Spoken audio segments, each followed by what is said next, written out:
आप अपना भविष्य तो नहीं बदल सकते, लेकिन आप अपनी आदतें बदल सकते हो।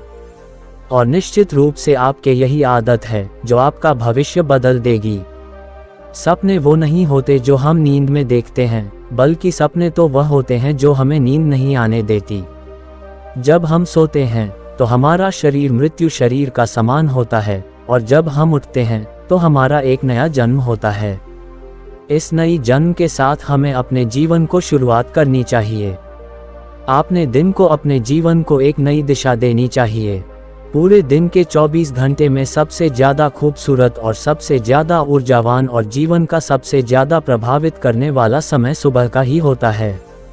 और सुबह के इस समय में जिन आदतों को आप अपने जीवन में अपना लेते हैं, वह आदतें आपको पूरे दिन को ही नहीं बल्कि आपकी पूरी जिंदगी को प्रभावित करते हैं और आपके लक्ष्य पर सकारात्मक प्रभाव डालती है।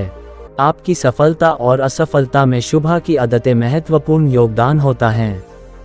आज मैं आपको सुबह की ऐसी आदत के बारे में बताऊंगा जैसे अगर आपने अपना जीवन में अपना लिया तो आप अपने आप को और अपने आने वाले हर पल को अपने पूरे जीवन को बदल कर रख सकते हैं और अपने जीवन में सब कुछ हासिल कर सकते हैं। आपकी अभी की आदतें ही आपके भविष्य की निर्माण करती है। एक बार की बात है, महात्मा गौतम बुद्ध अपने सभी शिष्यों को आश्रम में उपदेश दे रहे थे।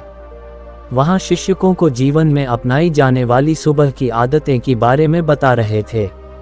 वे उनको बता रहे थे कि किस प्रकार की आदतें अपनाकर अपनी हर दिन को और पूरे जीवन को बेहतर बना सकते हैं।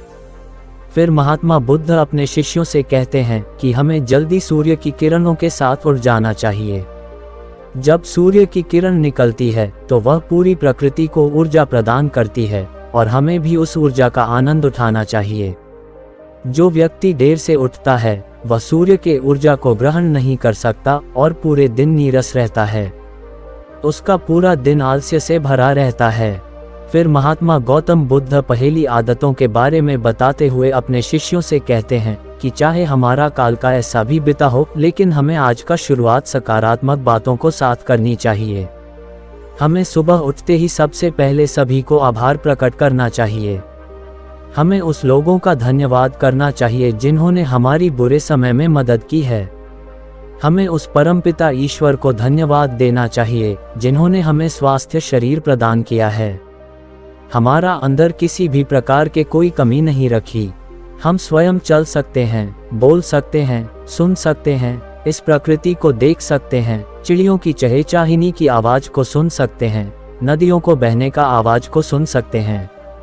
बहुत से लोगों ने ऐसा देखा भी नहीं होगा क्योंकि उनकी आँख नहीं है। कुछ लोगों तो ऐसे सुना नहीं होगा क्योंकि उनके कान नहीं है। बहुत से लोग चल भी नहीं पता क्योंकि उनके पैर नहीं है। हमें परमात्मा को आभार प्रकट करना चाहिए कि उन्होंने हमें इस काबिल बनाया है कि हम अपना काम स्वयं कर सकते हैं।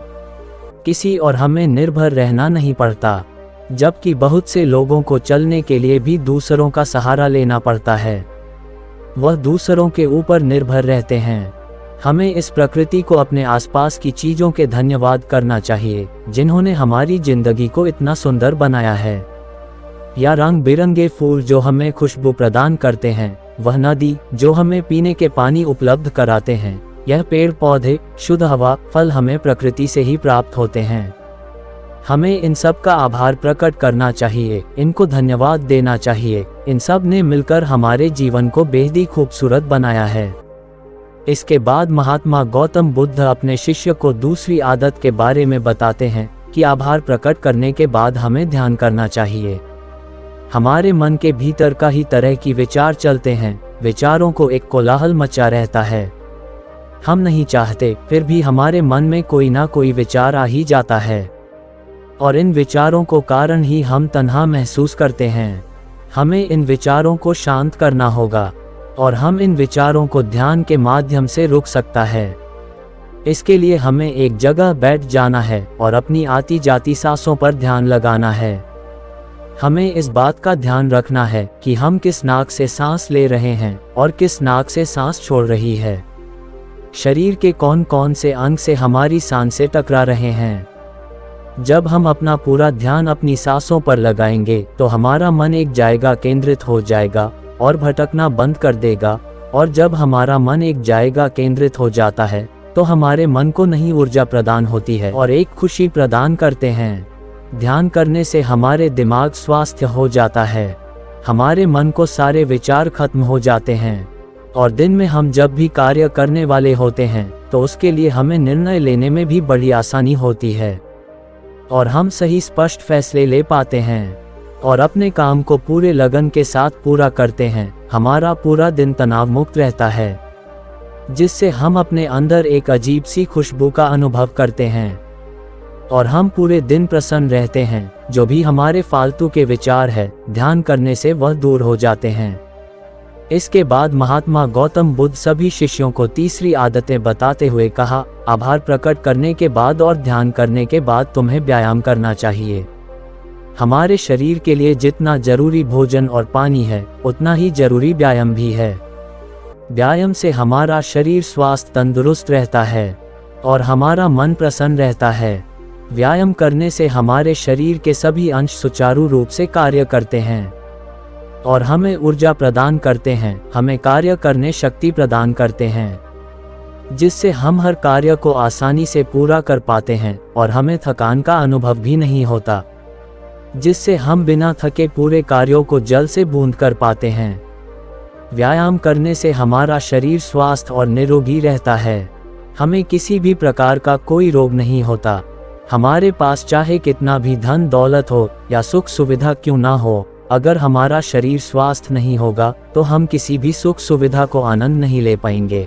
अगर हमारा शरीर किसी भी रोग से ग्रस्त हो जाए तो फिर उसे यह धन दौलत भी ठीक नहीं कर पाते। स्वास्थ्य शरीर सुखी जीवन की निशानी है। जितना हम अपने शरीर को कष्ट देंगे, उतना ही हमारा शरीर हमें सुख प्रदान करेगा और जितना हम इस शरीर को आराम देंगे, उतना ही हमें यह कष्ट देगा। इसलिए हमें नियमित रूप से व्यायाम करना जरूरी है। व्यायाम करने से हम पूरी दिन प्रसन्न रहते हैं और अपने सभी कार्यों को आसानी से पूरा करते हैं। व्यायाम करने से हमें दीर्घायु प्राप्त होती है और हम लंबे समय तक युवा नजर आते हैं। जो लोग बयान नहीं करते वह समय से पहले वृद्ध नजर आते लगते हैं। इसके बाद गौतम बुद्ध ने सभी शिष्यों को सुबह के चौथी आदतें के बारे में बताते हैं। व्यायाम करने के बाद तुम्हें एक कागज और कलम उठानी है और उस कागज पर कलम से अपने पूरे दिन की दिनचर्या लिखनी है। अपनी सभी कार्यों की लिखना है जो आप उस दिन करोगे और उन सभी कार्यों को समय निर्धारित करें, जिससे आप एक निश्चित समय में अपने सभी कार्यों को पूर्ण कर पाएंगे और अपना कोई भी कार्य यह छूटेगा नहीं। और एक बात का ध्यान रखें, आप अपने उन कार्यों में एक ऐसा कार्य लिखें जिससे तुम किसी व्यक्ति या पशुओं की निस्वार्थ भाव से सेवा करो। जैसे किसी गरीब को भोजन खिला दिया, किसी पशु को घास डाल दी, यहाँ फिर पानी पिला दी। ऐसा करने से तुम्हें शांति प्राप्त होगी और जब तुम्हारा दिन खत्म हो जाएगा तो तुम्हें एक अलग सुखी का अनुभव होगा। आज मैंने एक अच्छा कार्य किया है, आज मैंने किसी के निस्वार्थ भाव से मदद की है, आज का दिन मेरा बहुत ही अच्छा था, मेरे कोई भी कार्य छोटा नहीं है, मैंने आज का दिन बहुत अच्छे से जिया है। फिर महात्मा गौतम बुद्ध अपने सभी शिष्यों को सुबह की 5वीं आदतें के बारे में बताते हैं। आप अपने विचारों को कागज पर लिखने के बाद तुम्हें कोई प्रेरणादायक ग्रंथ पढ़ना चाहिए। जब तुम उन प्रेरणादायक ग्रंथों को पढ़ते हो तो तुम्हें उन ग्रंथों से प्रेरणा मिलती है, कुछ नया सीखने को मिलती है और वह सीख तुम्हें जीवन में कहीं ना कहीं कभी ना कभी काम अवश्य आएंगे। हमें रोज कुछ ना कुछ नया सीखने को मिलता है और हमें रोज कुछ ना कुछ नया सीखना भी चाहिए। जब तुम्हें यह प्रेरणादायक ग्रंथ पढ़ लो, उसके बाद तुम्हें अपने आपस में बातें करने चाहिए। दूसरों से तो हम हमेशा बात करते हैं, लेकिन कभी अपने आप से बातें करने का मौका ही नहीं मिलता। इसलिए हमें अपने आप से बातें करनी चाहिए, क्योंकि आपको आपसे बेहतर कोई नहीं समझ सकता। इसीलिए अपने आप पर ध्यान देना चाहिए।